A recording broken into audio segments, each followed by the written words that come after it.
we're continuing on with our Tarot 4x4, where we study groups of 4 of the Minor Arcana, or the pips.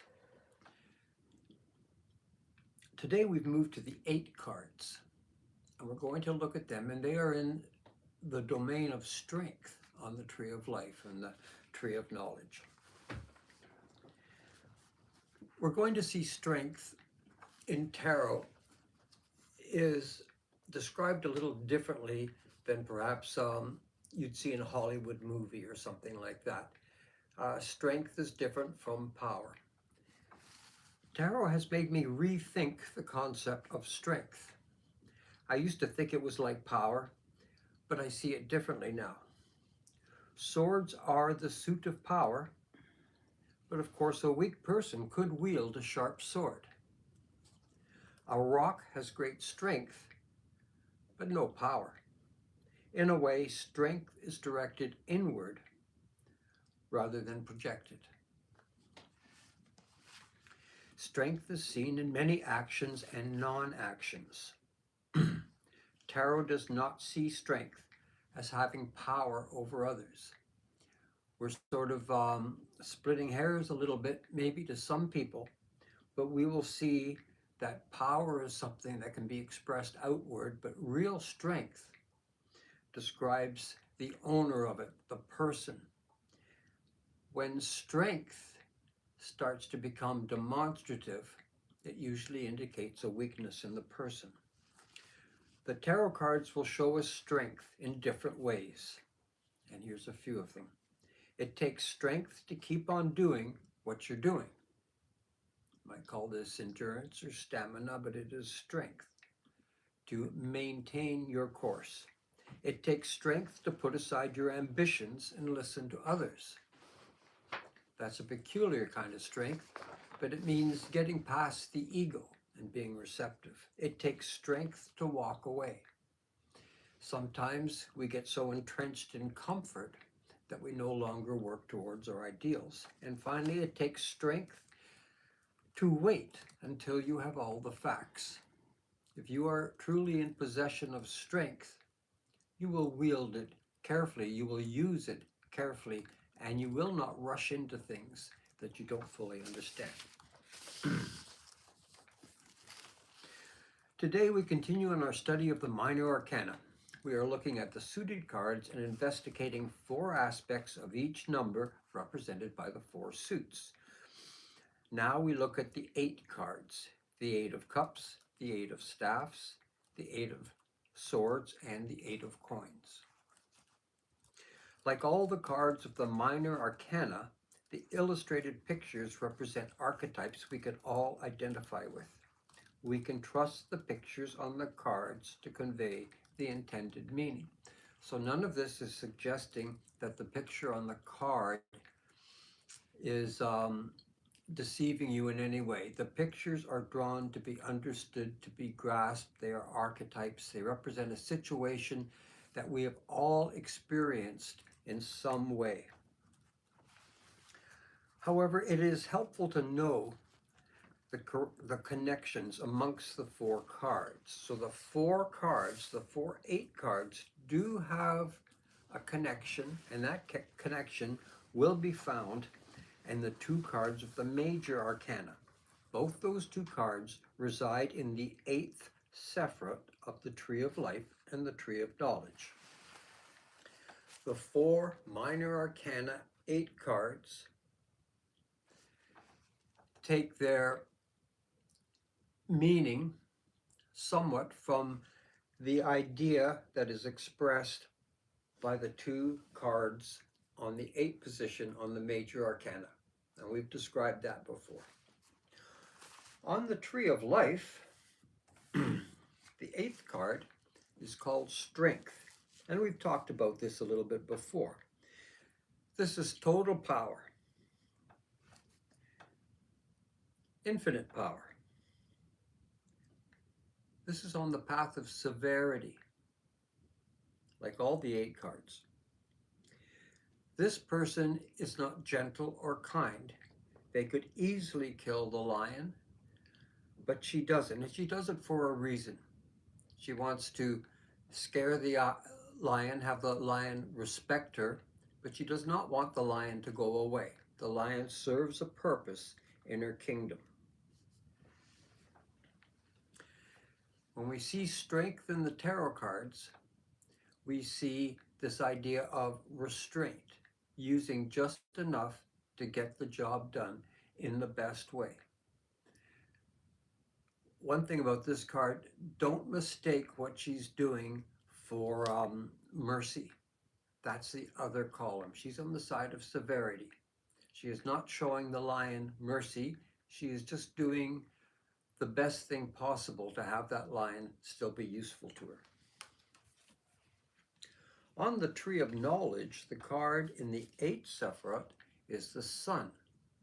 Now this is also an aspect of strength. It is on the other tree. We can see strength in two ways. What's interesting with the tarot cards is at no point is strength showing a muscle-bound man with weapons and armor. It's not that kind of thing. It's not the same as power. This is the kind of strength that doesn't have weaknesses. This is a strong person, a secure person, a person comfortable in their own skin.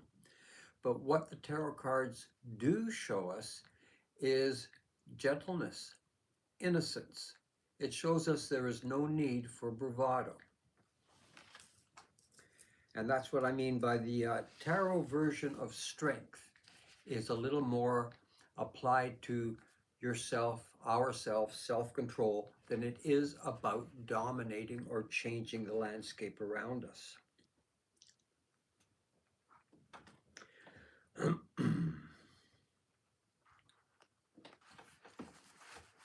Overall, these two cards, the Sun and Strength, indicate undeniable strength, the kind of strength that fears no challenges. We've talked before about a kindergarten teacher in a room. That teacher doesn't puff up, doesn't threaten, doesn't challenge, because it's an undeniable kind of strength that she has. A strong person has this kind of strength and has no need to prove it to herself or to other people. This total strength allows you to hold back, to reconsider. You're not going to be pushed into anything. It is strength so confident you don't have to lash out or make displays. Okay, we'll move to the 4 cards, the 4-8 cards. We're going to look at them. Their picture tells the story, but we're also going to relate them a little bit to the idea of strength. We'll start with the 8 of Coins. We can call this card Perseverance. She uses her strength to accomplish through difficulties, through hunger, pain. She accomplishes, she produces quietly, despite disillusion. She produces high quality in abundance. Her strength is endurance. She devotes herself to what she already does, and that can be despite moments of boredom or frustration. This is the kind of nose to the grindstone strength that she has, perseverance. All the 8s are on the side of severity. It is the side of restriction and cleansing. It is considered to be the side of feminine expression. So therefore, I refer to the characters in the 8 cards as feminine.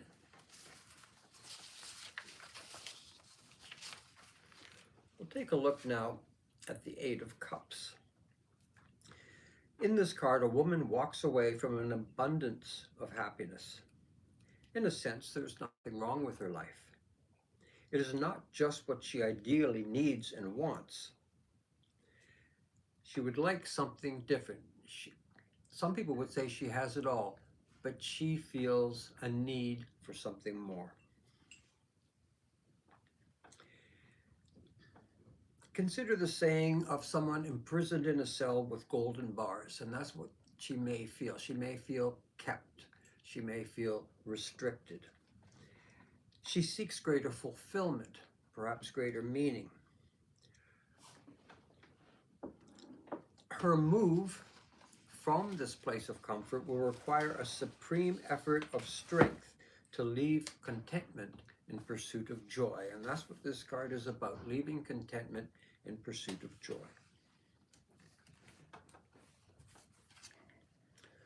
We'll move to the Eight of Staffs now. Like all the 8 cards, this suggests restraint and holding back your strength.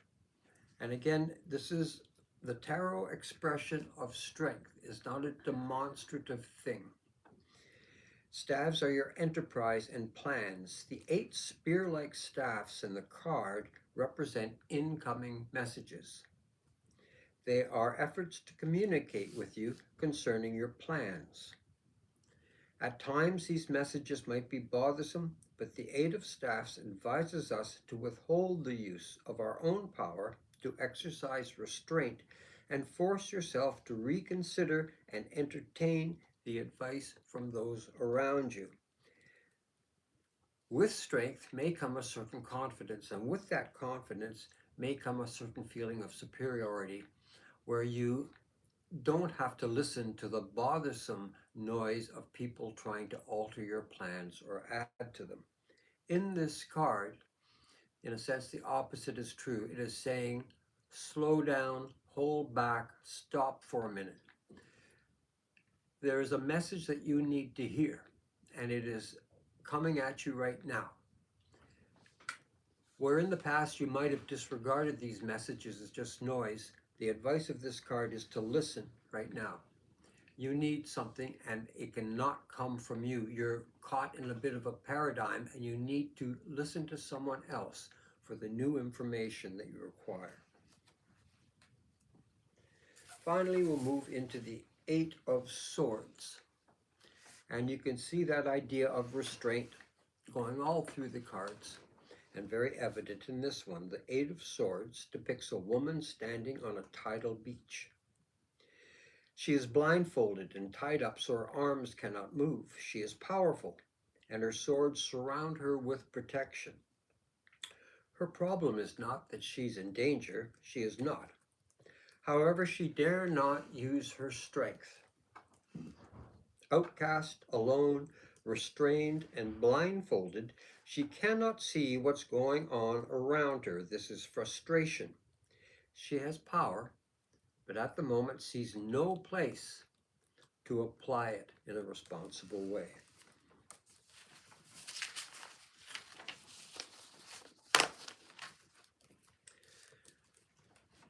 So we've covered the 4 cards. We're going to just touch on them again.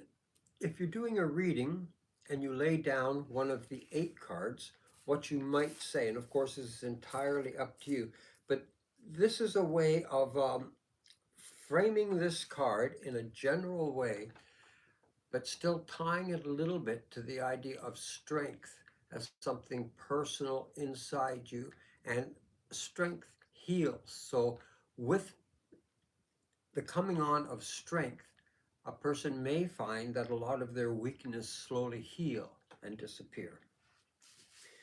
Let's say the 8 of coins was to come down in a reading. I might say something like this. Stay the course is the advice of this card. Don't use your power to move, change, defend, or attack when others would quit. You keep going. The message on this card is to persevere. It may not seem like it now, but slow and steady repetition and hard work is your present path to riches. We'll move now to a sample of what you could say if the 8 of Cups was laid down. This is a card about fulfilling dreams. It suggests your strength will allow you to walk away from your reality to follow your dreams. It's not that you are terribly unhappy, but despite all your good fortune, you seek something better somewhere else. And this may not be able to be rationally explained to those around you. It is a need you feel within yourself, and it takes a certain amount of strength to walk away. In the 8 of Staves, we discussed this. Be receptive to an idea because somebody is trying to offer you something that you don't have at the moment. In the Eight of Staffs, this card asks you to use your strength for self-control. For the moment, force yourself to relinquish control. Do not be so self-sufficient. This card asks you to look around and listen.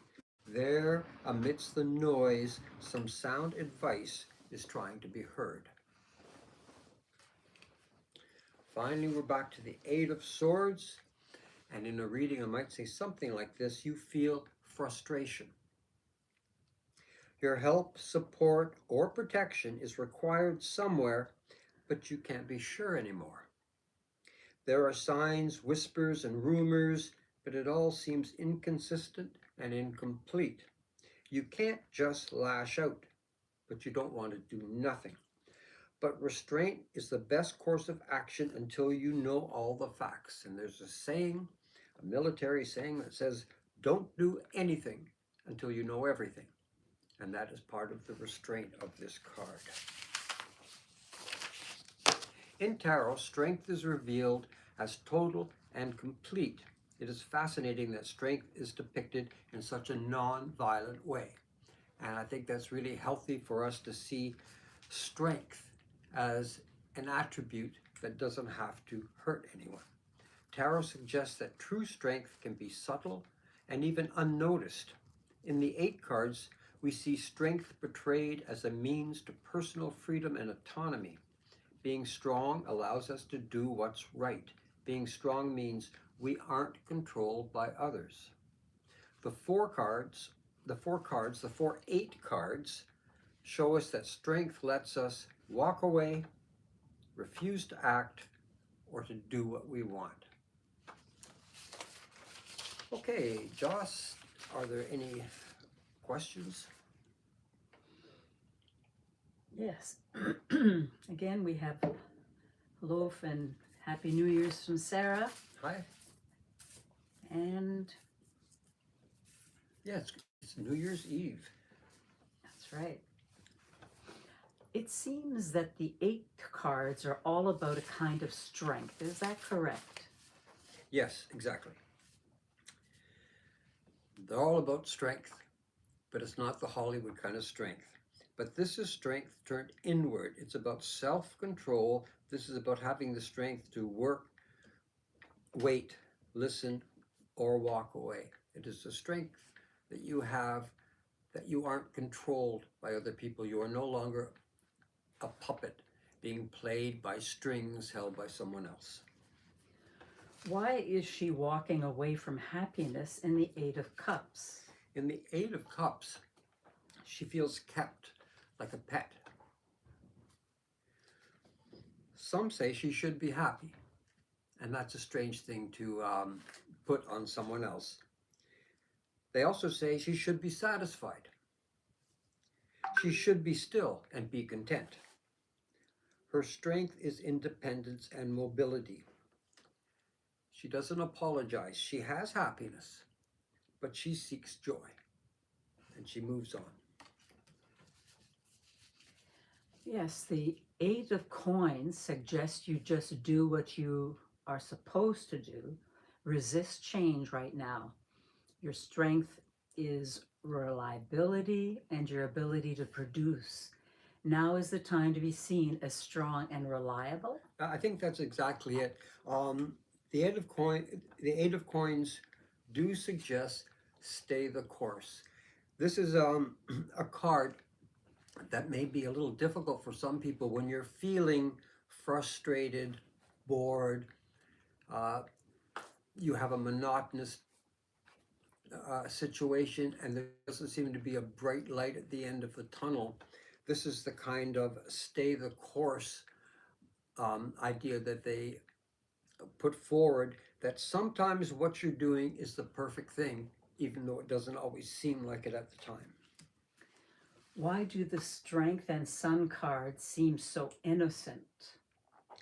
We've talked about this a number of times, and this is a very interesting finer point in the tarot cards where it talks about strength, but not in the destructive way, not in a way that demonstrates power.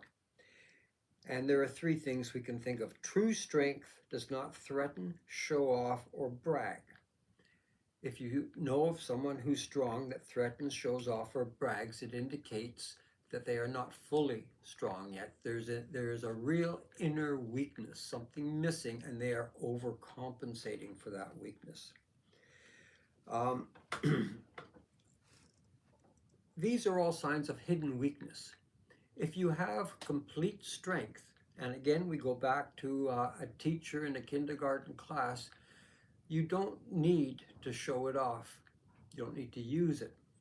And that's what a completely strong person is. It has the kind of confidence, and in general, true strength has no need to appear strong. It's just not in their best interests. Sir Max D has a religious concern, if you will, Oh, and yeah. he's saying, yes, tarot is considered a form of divination, which is the practice of seeking insight into the future or hidden things through supernatural means. He's saying you're basically messing with a Ouija board. Well, I guess it could be something like that. Some people think a Ouija board predicts the future. Some people think tarot cards predict the future. I don't, because the future's not made yet. The tarot cards puts together one possible story or outcome or fortune. In no way does it mean that's going to come true. If I did your cards twice in a row, we would have two different fortunes told. The cards are random. They offer one of a million possible future outcomes.